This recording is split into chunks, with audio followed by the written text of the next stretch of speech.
pouvoir éternel être réunis autour de ta personne, autour de ta parole. Seigneur, je viens, Seigneur, encore te recommander ces temps. Je prie, Seigneur, que tu sois celui-là qui parle à nos cœurs. Permets que nos cœurs, Seigneur, ô éternel Dieu, soient des terres fertiles, Seigneur, ce matin. Nous voulons recevoir de toi. Seigneur, nous ne sommes pas réunis comme tous les dimanches. Mais aujourd'hui, c'est un jour particulier. Aujourd'hui, c'est le jour que tu t'es choisi pour venir, Seigneur, révéler ta parole, Seigneur Dieu, à nos cœurs. Alors nous voulons être disposés, Seigneur, à t'entendre. Père éternel, je viens, Seigneur, chasser tout esprit de distraction durant ces temps, Seigneur, ô éternel, d'exhortation au nom de Jésus. Je viens, Seigneur, te recommander ma bouche afin que, Seigneur, les choses qui sortent de ma bouche ne viennent pas, Seigneur, de ma chair, mais que les choses qui sortent de ma bouche viennent inspirées par ton Saint-Esprit au nom de Jésus-Christ de Nazareth. Seigneur, je te bénis et c'est dans le nom de Jésus que j'ai prié. Amen. Amen, Amen. amen. Amen. Que le nom du Seigneur soit béni. En ce jour, encore, il m'a été donné la tâche de pouvoir partager la parole. Et nous sommes encore sur ce magnifique thème des mystères de la nuit. Et véritablement, on a été bénis. Et je crois que c'est la raison pour laquelle le pasteur a décidé de pouvoir continuer encore ce mois d'avril sur ce thème parce qu'il y a tellement de choses à dire, il y a tellement de choses à développer en rapport avec ce thème. Vraiment, je rends grâce encore à Dieu parce que il y a des choses qui se sont passées. On a eu des témoignages incroyables.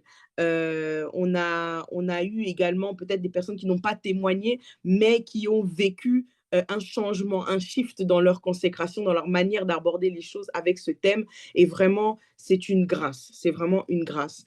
Ce matin, le sous-thème que le Seigneur m'a inspiré en rapport avec ce thème des mystères de la nuit, ce sont les effets de la prière de la nuit. Les effets que provoque la prière quand on prie la nuit, c'est les effets qui en viennent. Et donc, du coup, je vais vraiment développer sur ce point-là. Mais avant, je voudrais revenir un peu sur ce qui a été dit, parce qu'on a été béni par plusieurs enseignements. Et c'est vrai que le pasteur a abordé l'histoire de Job, qui avait cette révélation vraiment de la puissance de la nuit, en parlant de la nuit qui peut enfanter, en fait. La nuit peut être stérile ou la nuit peut être pour enfanter. En fonction de la manière dont on se positionne la nuit, on a appris que la nuit pouvait enfanter les bénédictions, enfanter les miracles.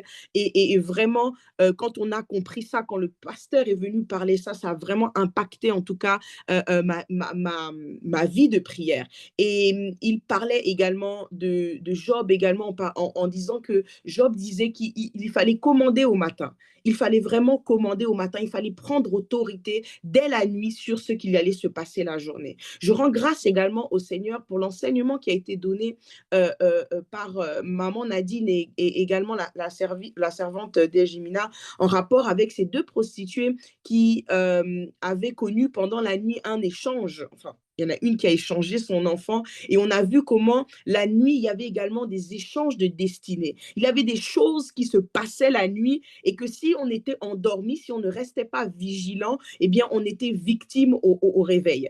Il y a vraiment des choses, en fait, on a bien compris que la nuit, il y a quelque chose de mystique et on doit vraiment percuter que ce n'est pas un temps comme les autres. C'est pas, il y a le jour où il y a des choses qui se passent le jour que nos yeux peuvent voir, mais il y a des choses qui se passent la nuit où nos yeux physiques ne peuvent pas voir, mais que nos yeux spirituels ont connaissance.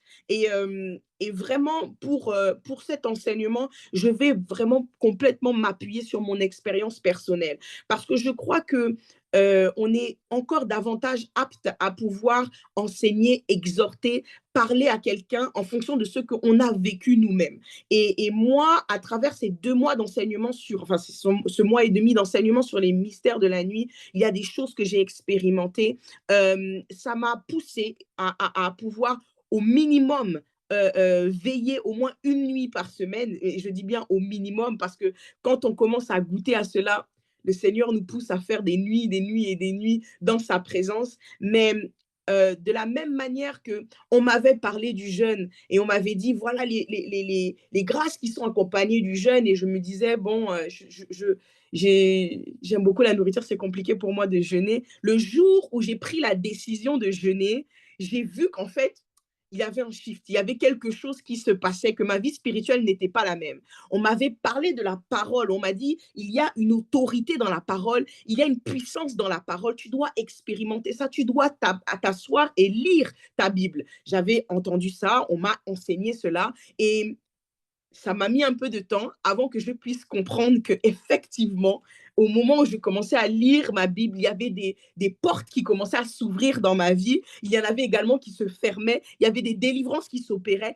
Il y avait une puissance vraiment dans la parole. Et j'ai expérimenté ça moi-même. Et donc maintenant, je suis apte à pouvoir exhorter les autres en disant, voilà ce qui s'est passé dans ma propre vie. Et je sais que si tu prends la décision en ce jour de pouvoir prendre ces initiatives, tu expérimenteras ce que j'ai expérimenté. Et là, ce matin, on parle des mystères de la nuit et je vais vous parler de ce que moi j'ai expérimenté à travers l'enseignement que le pasteur a pu donner, cette décision que j'ai prise moi-même en me disant que non, assez c'est assez, je dois me lever la nuit. Avant, je disais que je trouvais des excuses parce que je me disais que non, je travaille la journée, j'ai des occupations, alors c'est compliqué pour moi. Peut-être que ça, c'est vraiment pour les hommes de Dieu, les femmes de Dieu qui sont consacrés, qui sont à plein temps, mais moi, c'est compliqué de pouvoir faire cela. Et le Seigneur m'a dit, essaye, fais-le, au moins une nuit, passe une nuit avec moi. Et j'ai commencé et au début, je me disais, bon, je vais faire 2 heures, je vais faire 1 heure parce que je dois me réveiller le lendemain. Et puis, le Seigneur m'a dit, non, sois totalement toute la nuit avec moi parce qu'on a parlé des portes des portes de la nuit à partir de minuit. Et donc, je me disais, mais si je commence à minuit, je vais finir à quelle heure? Et le Seigneur m'a poussé à pouvoir tirer en longueur. Moi qui me disais, je vais rester jusqu'à 2 ou 3 heures. Voilà, me voilà en train encore de prier jusqu'à 6 heures du matin. Je déclare ce matin que cela est ton partage. Parce que pendant la nuit, il y a des choses qui se passent spirituellement. Alors, je vais vous parler, je reviens sur mon thème, je vais vous parler des effets de la prière de la nuit. Les effets de la prière de la nuit. Et je vais parler en 4 points. Je veux que chacun puisse bien suivre. Si vous sentez que vous êtes un peu fatigué et que vous avez du mal à suivre, prenez votre téléphone, prenez un livre, commencez à noter les effets de la prière de la nuit. Dans un premier temps, j'ai écrit que la prière de la nuit permet de résister à la tentation. Premier temps, la prière de la nuit permet de résister à la tentation. Deuxième point, la prière de la nuit fortifie et rassure. Troisième point, la prière de la nuit donne les directives de Dieu. Et en quatrième point, je parlerai de la prière de la nuit qui impose un jugement sur le royaume des ténèbres et qui nous remplit de puissance. Voilà les 4 points que je vais aborder ce matin. Alors, reste attentif. Alors, ce matin, dans le premier point, je disais que la prière de la nuit permet de résister à la tentation. Et je vais appuyer mon propos sur un passage. Donc, si quelqu'un peut lire dans Matthieu 26, à partir du verset 36 jusqu'au verset 46. Alors, Matthieu 26, 36 jusqu'à 46.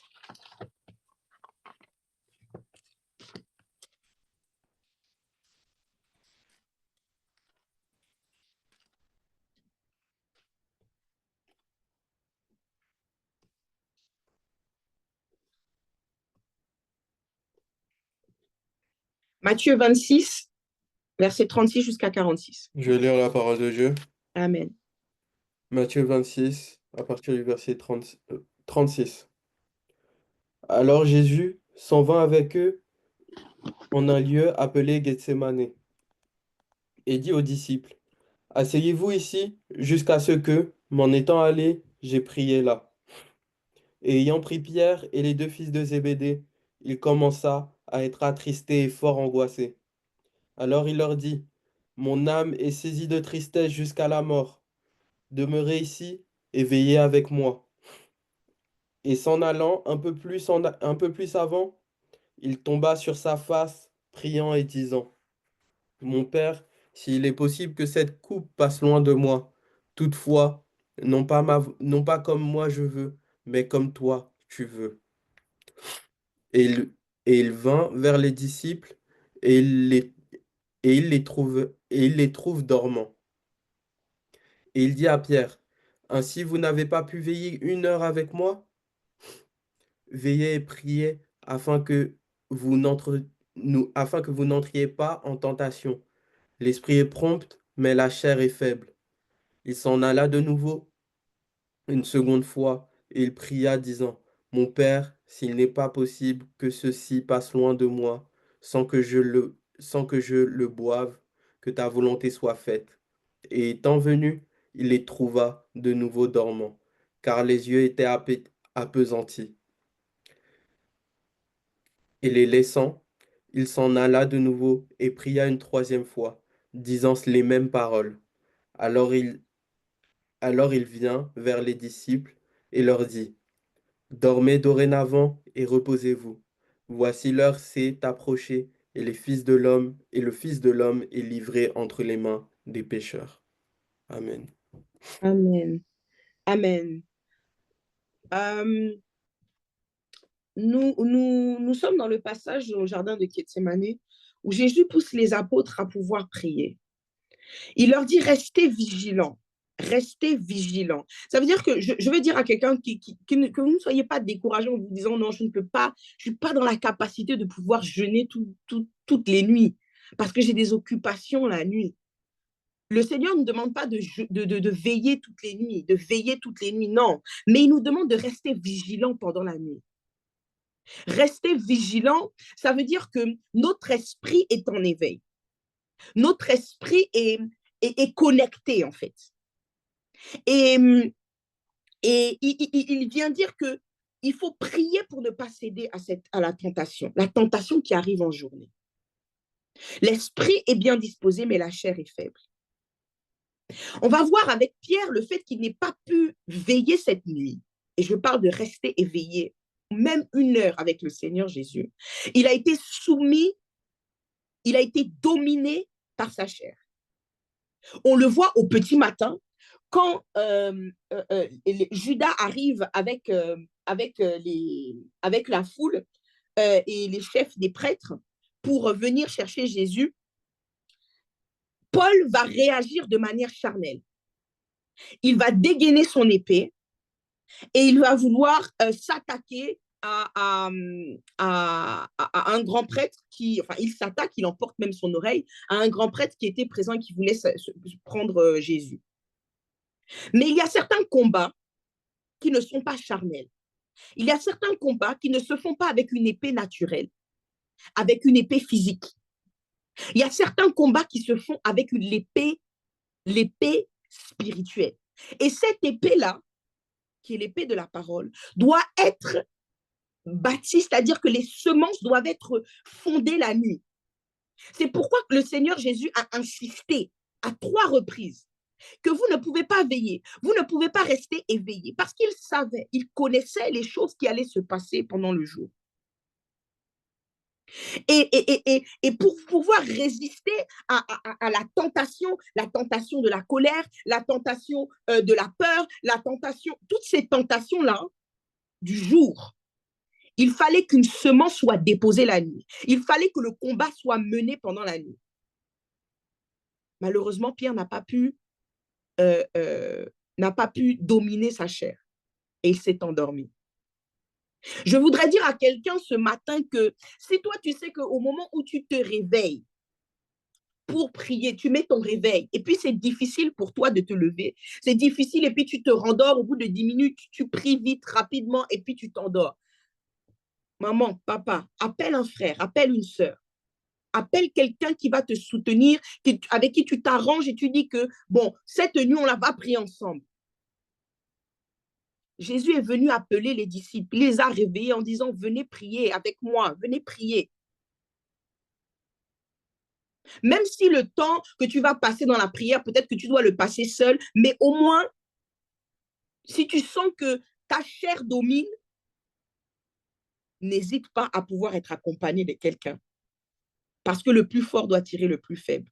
Celui qui a déjà l'habitude de se lever pendant la nuit, il n'aura pas de difficulté à prendre son téléphone et à t'appeler pour que tu puisses te réveiller.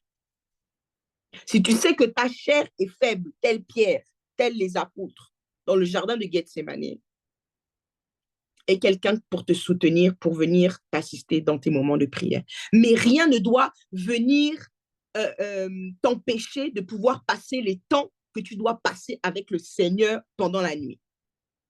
Parce qu'au petit matin, tu ne dois pas succomber à la tentation. Jésus, lui qui avait veillé, il avait compris la volonté du Père. Il avait compris ce que le Père avait à lui transmettre.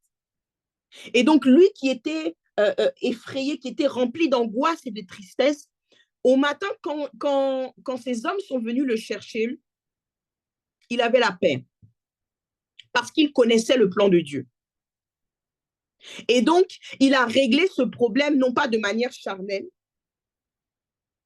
mais il a réglé ce problème de manière spirituelle. Et il a dit, faites ce que vous avez à faire. Même si cela allait contre sa propre volonté, vu qu'il avait passé la nuit avec le Seigneur, il connaissait la volonté parfaite de Dieu, et donc il était dans une attitude où il avait compris que c'est la volonté de Dieu qui va s'accomplir, en fait, au-delà de sa volonté. Et donc, il était dans la paix.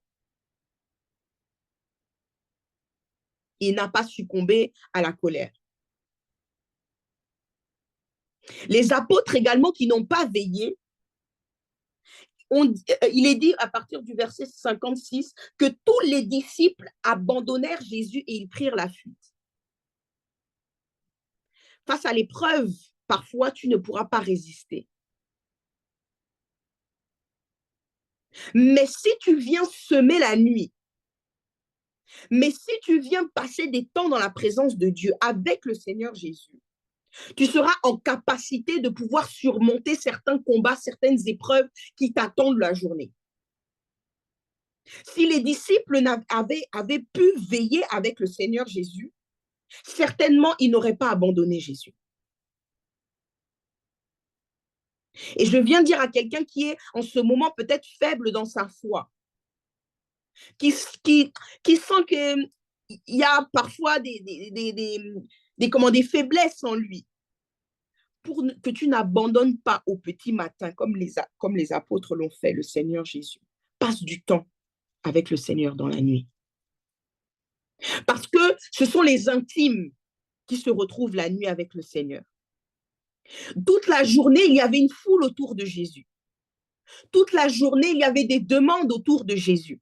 Il y avait beaucoup de choses qui se passaient autour du Seigneur la journée. Mais la nuit, dans le jardin, il se retrouvait seul pour prier. Et donc, si tu veux passer du temps vraiment proche de ton Seigneur, et j'ai expérimenté ça, je sentais qu'il y avait une proximité avec le Seigneur qui n'était pas la même la nuit qu'elle était le jour. Ce sont les intimes qui se retrouvent avec le Seigneur la nuit. Et le matin, eh bien, parce que vous avez passé du temps avec celui qui est notre modèle, eh bien, vous levez le matin et vous commencez la journée d'une manière totalement différente parce que vous êtes transformé. De la même manière que Moïse qui a passé du temps sur cette montagne, quand il est descendu de la montagne, son visage était illuminé, il était transformé. La même manière que je dirais que quand vous passez du temps dans la présence de Dieu pendant la nuit, le matin, vous vous réveillez totalement différente. Vous êtes transformé, illuminé. Une paix, vous avez une paix dans votre cœur que personne ne peut vraiment comprendre. La plénitude. À cause de l'intimité que vous avez eue pendant la nuit avec le Seigneur. Si tu sais que il y a beaucoup de tentations la journée, que ce soit des tentations au niveau de ton propre corps ou des tentations au niveau de ton environnement, veille la nuit. Veille la nuit. Et pendant que tu veilles, ne veille pas seulement, parce que le Seigneur a dit veiller et prier. Pendant que tu veilles, tu pries. Je vais vous donner en fonction de ma propre expérience, moi, ce que je fais pendant la nuit, c'est que je commence avec au moins 1 heure où je parle en langue. Parce que parfois, le français est un peu limité. Et quand je parle en langue pendant 1 heure, le Seigneur vient déjà déposer dans mon cœur un certain nombre de choses. Et puis après, j'ai 1 heure où je vais prier en français sur la base de la parole et 1 heure d'adoration de louange. Vraiment, que le Seigneur puisse venir vous toucher ce matin. S'il y a encore des personnes, et je crois que vraiment nous sommes enseignés, mais s'il y a encore une personne qui doutait sur ce qui se passe la nuit, je viens t'encourager, mon frère, ma sœur, à pouvoir prendre cette décision en ce jour. Au moins un jour dans la semaine, tu te lèves et tu pries la nuit, afin de pouvoir résister à la tentation, afin de pouvoir résister au diable. Dans un deuxième temps, je disais que la prière de la nuit fortifie et rassure. Et je voudrais que l'on puisse prendre le passage dans Genèse, si quelqu'un peut lire, Genèse 32, 25, le verset 25 jusqu'au verset 32. Genèse 32, 25 jusqu'au verset 32.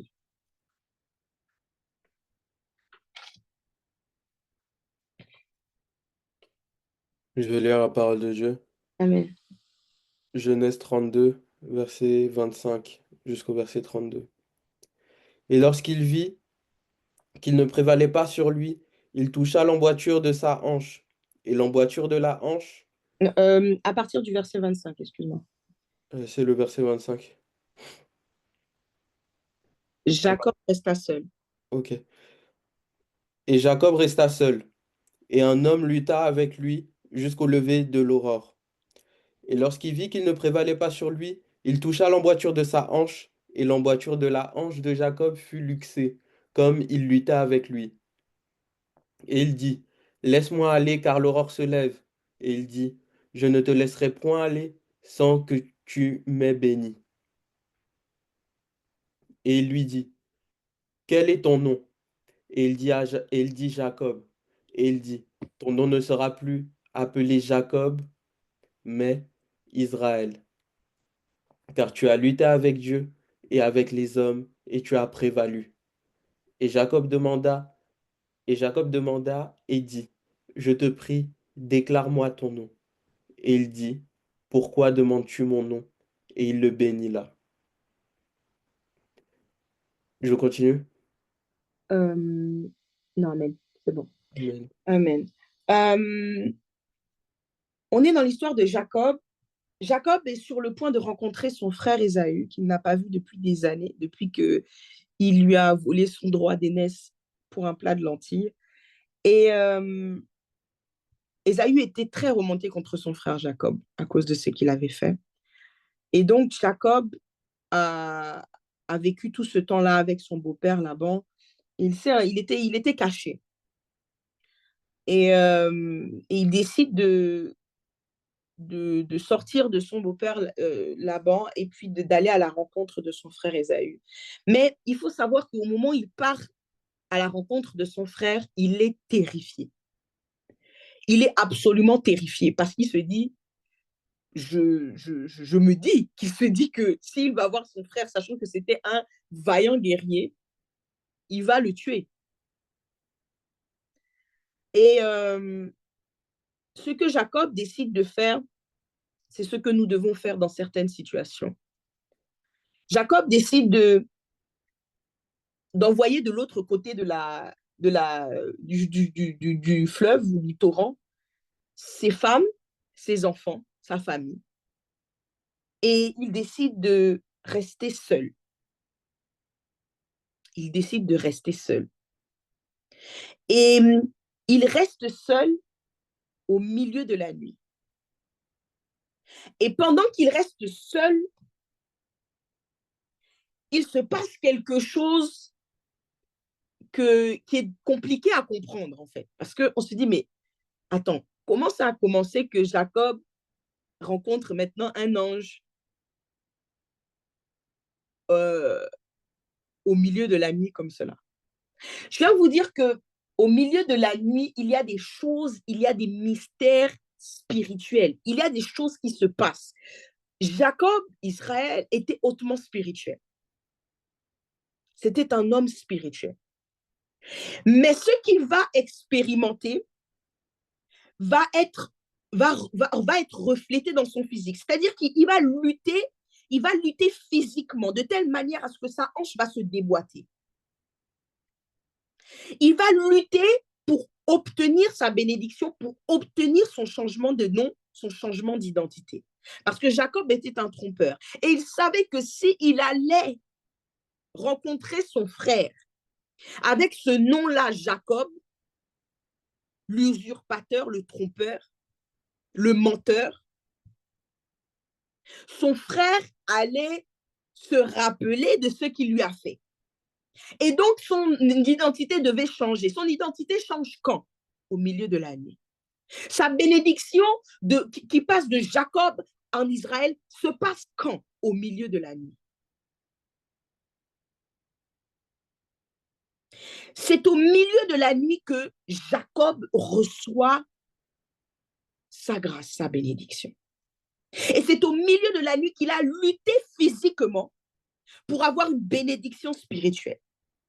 Ça doit être notre partage.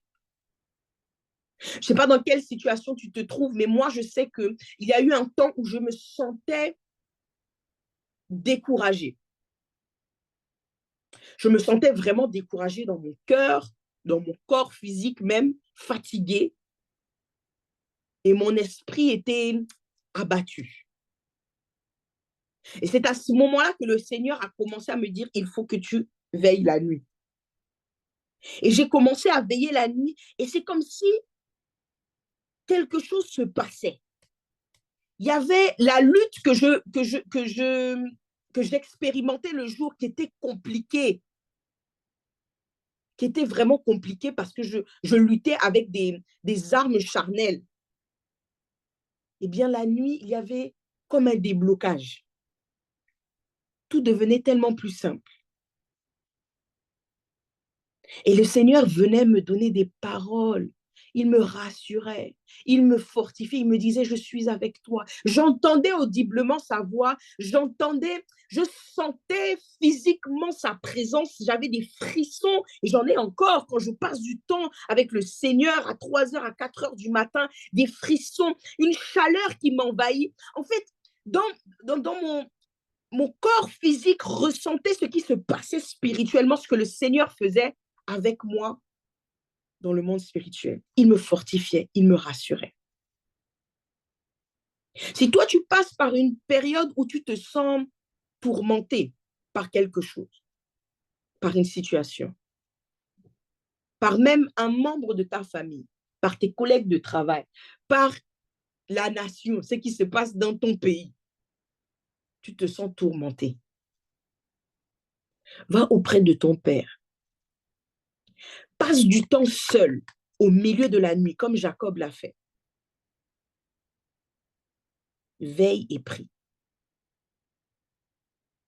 Et le Seigneur viendra se révéler à toi.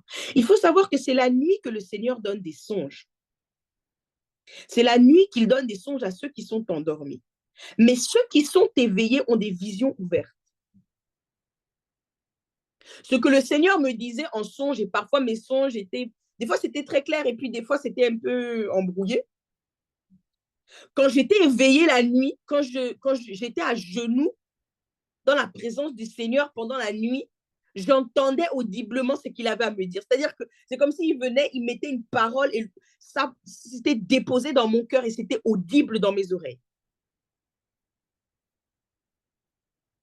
Il y a comme une clarté. En fait, c'est tellement palpable et clair quand le Seigneur vient parler au milieu de la nuit. C'est comme il n'y a pas d'interférence, en fait.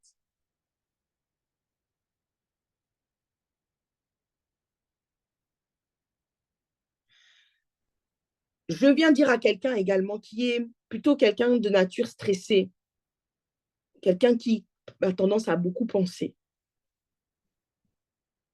Viens redirectionner tes pensées pendant la nuit. Parce que le Seigneur va déposer en toi des pensées qui viennent de lui. Ne passe pas des nuits blanches à être tourmenté par tes problèmes. Passe des nuits dans la présence de Dieu à prier, à chercher la face de Dieu. Sois un intime. Il va déposer en toi des pensées qui glorifient son nom. Des pensées qui ne pourraient pas venir de toi, en fait. Parce que toi, tu vois avec tes yeux. Mais lui, il voit différemment. Et donc, il va te mettre, il va poser dans ton cœur des pensées qui viennent de lui. Je disais donc dans ce deuxième point que la prière de la nuit fortifie et rassure.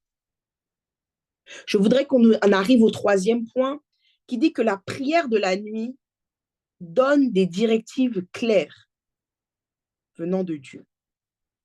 Et pour cela, il y a deux passages que nous allons lire. Un dans Luc 6, au verset 12 à 13, si deux personnes peuvent lire. Luc 6, 12 à 13 et Marc 1, 35 à 39.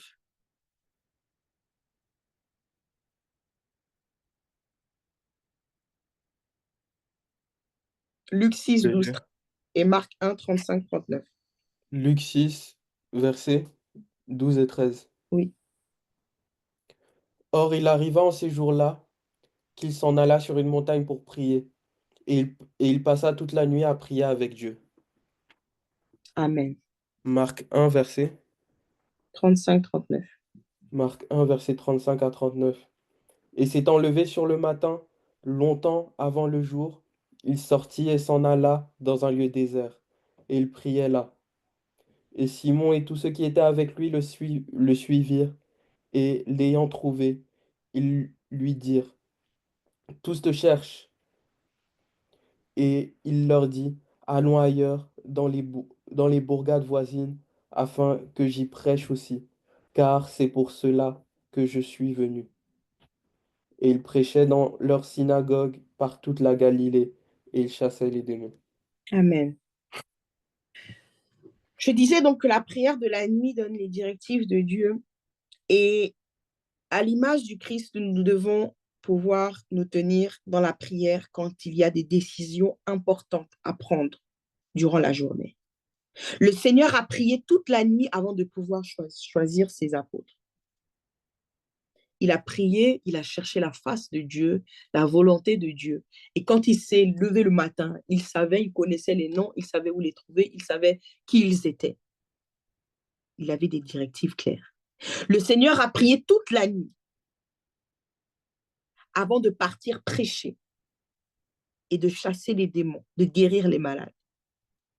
Parce qu'il savait qu'il y avait de grandes choses qui devaient se faire la journée, et donc il a bâti la nuit. Je viens de dire à quelqu'un qu'il y a parfois des choses que tu subis, des choses qui te sont imposées durant la journée, ou des décisions que tu prends qui ne viennent pas vraiment de Dieu, parce que tu n'as pas bâti cet hôtel la nuit en te rapprochant de celui qui connaît toutes choses et celui qui peut te donner des directives claires en rapport avec ce qui doit être fait pendant la journée. Alors, si tu sais que tu as une décision à prendre importante, si tu sais que tu dois exercer le ministère, si tu sais que tu as une tâche importante à accomplir pendant la semaine, pendant le mois, pendant cette année, passe du temps dans la présence de Dieu. L'esprit qui est en toi, dans le calme de la nuit, viendra te révéler les choses qui sont cachées aux yeux des hommes. Tu seras même capable de pouvoir prophétiser sur ta propre vie. Parce que le Seigneur va te dire, te révéler des choses par des visions, par une parole, des choses qui concernent ta propre vie.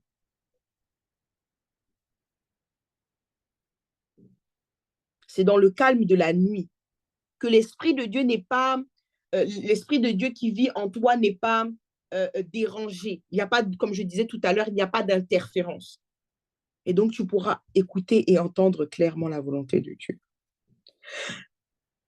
Une autre chose qui se passe aussi pour connaître les directives et la volonté de Dieu pendant la nuit, que moi-même j'ai expérimenté, c'est de passer du temps à lire les Écritures et lire les Écritures à haute voix. La parole de Dieu dit dans Josué, au chapitre 1, au verset 8, que ce livre de la loi ne s'éloigne point de ta bouche. Médite-le jour et nuit pour agir fidèlement selon tout ce qui est écrit. Ça, c'est alors que tu auras du succès dans tes entreprises. C'est alors que tu réussiras. On a bien compris la partie de méditer le jour, mais parfois méditer la nuit, ça nous est difficile. Eh bien, dans tes veillées de prière, il faut que tu puisses prendre un temps où tu lis la parole. Et j'ai vu que le fait de pouvoir lire la parole à haute voix, c'est comme si elle prenait vie en moi. Parce que ça m'accorde d'avoir une foi dans une autre dimension. Parce que la foi vient de ce que l'on entend et ce que l'on entend vient de la parole de Dieu. Ce que tu dois entendre doit être la parole de Dieu pour que tu puisses exercer cette foi-là qui déplace les montagnes. Et donc, pour que tu puisses l'entendre, dis-la à haute voix. Lis la parole à haute voix. Qu'elle puisse être également couramment lue, c'est-à-dire que tu dois être environné par la parole de Dieu. Récite-la, apprends-la, dis-la à haute voix, déclare-la sur ta vie. Pendant la nuit,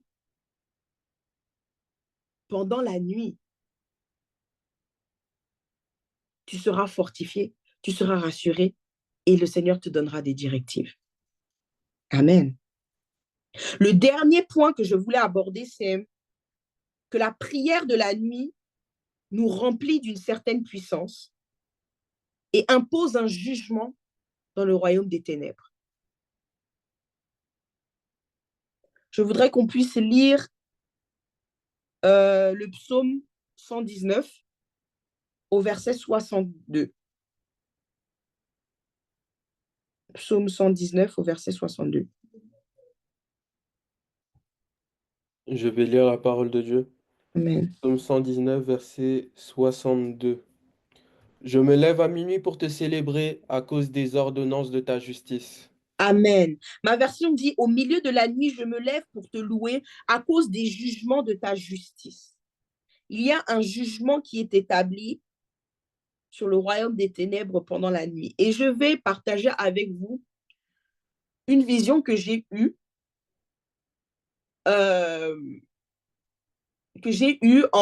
pendant que j'étais en train de prier pour une sœur. Et donc, j'étais en train de prier pour cette sœur et le Seigneur me montre comme des personnes, en tout cas, oui, des personnes qui sont comme dans un rond, dans une pièce en rond, en train d'appeler le nom de cette sœur. Et face à cette vision-là, je voyais ces gens, mais je les voyais de très loin. Je les voyais petits. Ils étaient vraiment petits, comme si c'était des fourmis, en fait, qu'on avait mis dans un petit rond. Voilà. Et je les voyais là, mais je voyais leur visage. Et face à ces personnes-là, je vois un géant, mais vraiment un géant, qui est en train de parler. Et quand il parle, ce géant-là, c'est comme des boules de feu qui arrivent dans ce rond-là, dans lesquels ces personnes-là étaient en train d'invoquer des choses en rapport avec cette sœur. Et quand je regarde, je vois, le Seigneur me montre le visage de ce géant-là, je vois mon visage. Et donc, je suis étonnée, je dis que, mais oh, comment ça, je suis géante comme ça? Donc, je demande même à Dieu, mais comment ça? Je ne comprends pas. Et il me dit, oui, quand tu pries la nuit, quand tu te lèves la nuit, tu es un géant dans le monde spirituel. Ils te voient comme un géant. Et ils étaient perdus parce qu'en fait, ils voyaient que le feu arrivait de tous les côtés comme des boules de feu, Mais il ne savait pas d'où ça venait. Il ne savait pas d'où ça venait. Il cherchait, mais il ne voyait rien. Pourtant, j'étais une géante. Donc, s'il vous regardait bien, il aurait pu voir, mais il ne voyait rien.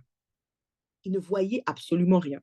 Je viens vous dire ce matin, ne néglige pas tes prières. Ne néglige pas qui tu es. Tu es un géant dans le camp de l'ennemi. Quand tu te lèves la nuit, là où ils sont en train de faire toutes sortes d'incantations, ils sont en train de semer des choses dans la vie des personnes, la vie des gens, et puis ils rencontrent comme un blocage, un mur, à cause de toi, qui est en train de te tenir à genoux dans la présence de Dieu. Tu es un géant. Ils ne savent pas comment, par quel bout te prendre. Ils ne savent pas d'où ça vient. Mais quand tu es en train de déclarer, de parler, de prier, et cette vision-là, de boule de feu que tu envoies dans le camp de l'ennemi. Quand tu es en train de parler, il y a un jugement qui s'accomplit sur les sorciers de ta famille, sur les sorciers de ta vie, sur les sorciers de ton quartier, les sorciers qui travaillent avec toi, les sorciers qui sont... Toutes ces personnes-là sont jugées la nuit quand tu es réveillé. Que ce soit des personnes physiques ou que ce soit des agents du diable, ils sont jugés. Sache que quand tu te réveilles le matin, quand tu pars travailler après, à être tenu dans la présence de Dieu, tu es comme un flambeau allumé, tu es en feu en fait, tu ne te vois pas, tu ne sais pas, parce que tu n'as pas les yeux spirituels, mais ceux qui ont les yeux spirituels voient, tu imposes le respect dans le monde spirituel. Tu verras qu'il y en a certains qui voudront venir parler, mais ils ne parleront plus. Il y en a certains qui voulaient dire des choses, mais en fait, les pouvoirs leur ont été pris pendant la nuit à cause de ce que tu as semé la nuit. Tu reçois une capacité quand tu viens la nuit, et j'ai souvent l'habitude de faire ça, de marcher, parce que je ne veux pas m'endormir. Donc, je marche. Et pendant que je suis en train de marcher, je déclare la parole qui dit que je vais marcher sur le lionceau, sur la spique et sur toute la puissance de l'ennemi. Je marche sur la puissance de l'ennemi. Le Seigneur te donne une certaine capacité de dominer les démons. Et cela va se révéler le jour. La parole de Dieu dit dans Psaume 91 au verset 5, « Tu ne redouteras ni les terreurs de la nuit, ni la flèche qui vole le jour, ni la peste qui rôde dans les ténèbres, ni le fléau qui frappe en plein midi. » Mais comment est-ce que tu ne vas pas redouter à la terreur de la nuit? Parce que tu es éveillé la nuit et que tu les vois, ils te voient. Que tu les juges pendant la nuit. Rien ne pourra t'atteindre durant le jour. Rien ne pourra t'atteindre. Je prie ce matin qu'il y ait comme un réveil en toi, qu'il y ait vraiment un réveil en toi, qui te dise à travers ces enseignements que nous avons reçus, je vais me lever et je vais commencer à veiller véritablement. Je veux expérimenter cette dimension-là. Je veux connaître les effets de la prière de la nuit dans ma vie. Celui qui prie la nuit reçoit la force de déjouer les tentations du jour. Celui qui prie la nuit décèle les plans du diable. Celui qui prie la nuit à la haine du péché. Celui qui prie la nuit reçoit la capacité de dominer sur les démons qui se révèlent le jour. Je déclare que cela est ton partage ce matin au nom de Jésus-Christ de Nazareth. Je déclare que ce soit maintenant que tu sois une personne telle Jacob, tel le Seigneur qui se lève la nuit, qui prie, qui veille, qui se place dans des temps de prière, dans des temps d'intercession, dans des temps où tu parles en langue, dans des temps où tu proclames la parole, et que tu viennes dominer pendant la nuit. Tu domines. Maintenant, il en est assez. Tu ne dors plus comme tu dormais avant. Maintenant, la nuit, il se passe des choses en rapport avec ta vie. Ils te verront comme ce géant. Ils te verront comme ce géant. Et quand tu parleras, ce que tu diras s'accomplira la journée. On verra les fruits. On verra les fruits des semences que tu as plantées pendant la nuit. Tu n'es plus la même. Tu n'es plus la même. Nous rentrons dans une saison où nous devons être des êtres hautement spirituels. Parce que ce que nous voyons dans le monde, c'est qu'au niveau des ténèbres, il y a une augmentation des lois spirituelles des ténèbres. Il y a une augmentation du péché. Il y a une augmentation au niveau de la tentation. Il y a une augmentation. Et donc, toi, tu dois également augmenter en puissance. Et pour que tu puisses augmenter en puissance, tu dois te prendre toutes sortes d'outils qui t'est donné afin que tu puisses être revêtu d'une onction. Que ce soit le jeûne, la prière, la lecture de la parole. Maintenant, tu es un être qui veille la nuit, qui prie la nuit, qui jeûne même, qui se tient dans le jeûne. Le vendredi, nous nous tenons tous dans le jeûne. Utilise ce vendredi-là également pour te tenir en veillée de prière. Toute la nuit, tu pries. Tu verras que la semaine ne sera plus pareille. Tu vois également qu'il y a une résistance au niveau de ta famille. Il y a une résistance. Tu as beau prier, tu as beau faire des choses le jour, tu ne vois pas de différence. Commence à te tenir dans la présence de Dieu en rapport avec ta famille la nuit. Tu viens parler à ces esprits ancestraux, familiaux la nuit, face à face. Il y a des choses qui te résistent la journée. Tu as du mal dans plusieurs domaines de ta vie. Tu te dis, mais pourquoi ça ne marche pas? Mais c'est quoi exactement la volonté de Dieu en rapport avec ce sujet, en rapport avec ce domaine? Va chercher la réponse la nuit. Commence à passer du temps avec le Seigneur. Plus d'1 heure. Sois un intime. Écoute ce qu'il a à te dire, parce qu'il a à dire. Et il parle audiblement la nuit. Ça te permettra également d'être sensible à l'esprit. Ça te donnera un discernement supérieur durant la journée.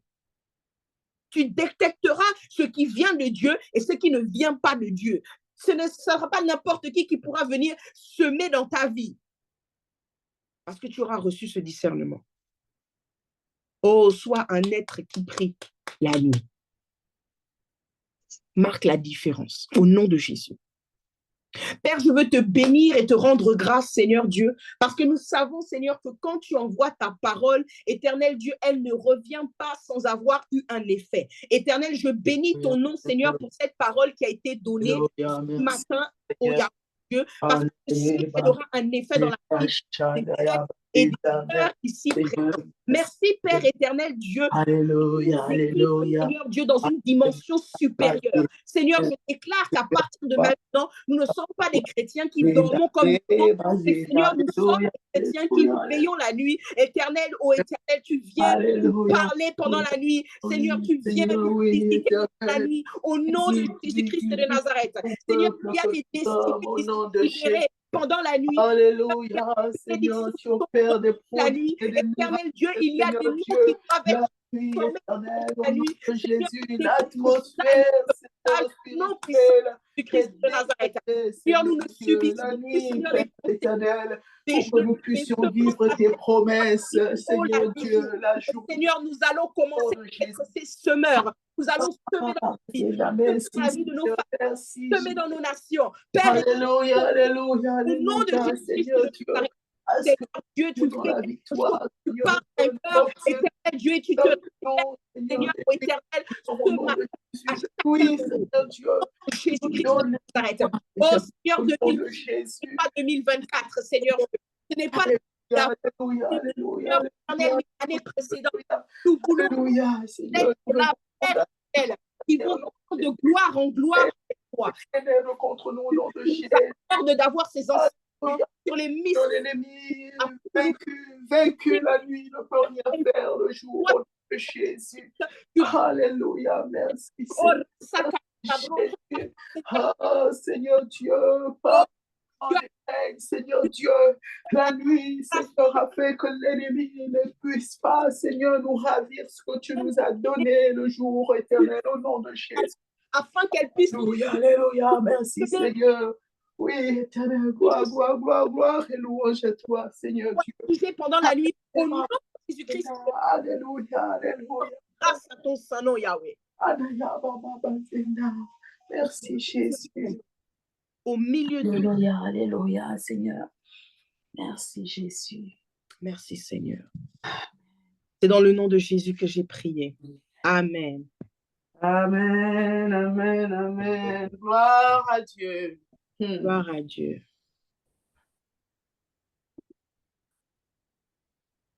Amen.